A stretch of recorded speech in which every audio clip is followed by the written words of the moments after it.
बांसवाड़ा जिले के मानगढ़ धाम पर 1 नवंबर को प्रधानमंत्री नरेंद्र मोदी के प्रस्तावित दौरे को लेकर डूंगरपुर शहर के विजयाराजे सिंधिया ऑडिटोरियम में भाजपा नेताओं की बैठक आयोजित की गई। बैठक में राजस्थान विधानसभा में नेता प्रतिपक्ष गुलाब चंद कटारिया व भाजपा संगठन महामंत्री चंद्रशेखर भी शामिल हुए। बैठक में दोनों नेताओं ने पीएम मोदी के दौरे को किस तरह सफल बनाया जाए, इसको लेकर चर्चा की।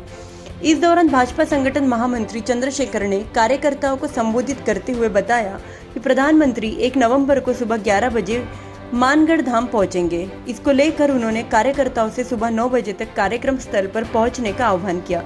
उन्होंने सभी जिला संगठन पदाधिकारियों, मंडल पदाधिकारियों व विभिन्न मोर्चा पदाधिकारियों को एक बूथ से कम 20 कार्यकर्ताओं को मानगढ़ धाम पर लाने का आह्वान किया। इस मौके पर नेता प्रतिपक्ष गुलाब चंद कटारिया ने भी कार्यकर्ताओं को भी संबोधित किया। उन्होंने कांग्रेस पर निशाना साधते हुए कहा कि साल 1913 में जालियनवाला बाग बलिदान से भी बड़ा बलिदान मानगढ़ धाम पर हुआ था, जहां 1500 से अधिक आदिवासियों ने अपना बलिदान दिया था, लेकिन कांग्रेस पार्टी ने इस इतिहास को दफन कर दिया। उन्होंने कहा कि मानगढ़ धाम को राष्ट्रीय स्मारक घोषित करने की मांग करने वाली कांग्रेस 55 साल से कहां सोई हुई थी। प्रधानमंत्री नरेंद्र मोदी मानगढ़ की धरा पर आ रहे हैं, इससे मानगढ़ के इतिहास को दुनिया में पहुंचाने का अवसर मिलेगा। कटारिया ने कहा कि ये हम लोगों के लिए सौभाग्य की बात है कि हम इस कार्यक्रम का हिस्सा बनेंगे। स्थान है वो वैसे देश की आज़ादी के प्रारंभिक कालखंड में गोविंद गुरु के नेतृत्व में इस प्रकार का बोरिया नहीं मानूं यहाँ निकालने का प्रयत्न के दूनी आंदोलन के माध्यम से अंग्रेज़ों का विरोध किया और इस पहाड़ी पर 1500 से अधिक आदिवासी शहीद हुए।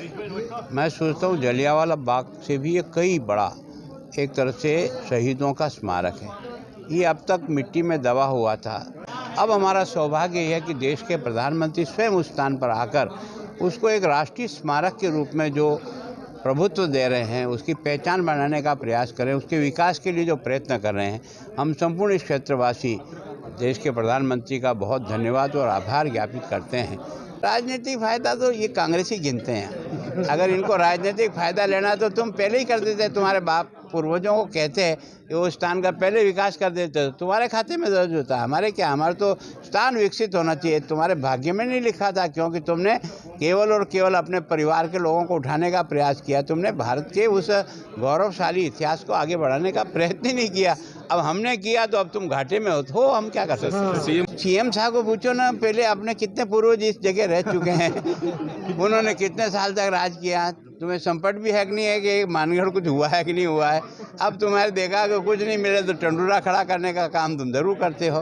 तुम्हारे काम भी जब मिले तो मैं सोचता हूँ तुम विकास करो ना। अभी भी तुम्हारे पास राजस्थान का राज्य तो है। तुम केवल और प्रधानमंत्री जी आ रहे हैं इसकी खींच मिटाने के लिए घोषित करो। अरे वो तो पहले ही करने वाले हैं, तुम क्या कह रहे हो यार। वो तो घोषित करने के लिए आ रहे हैं।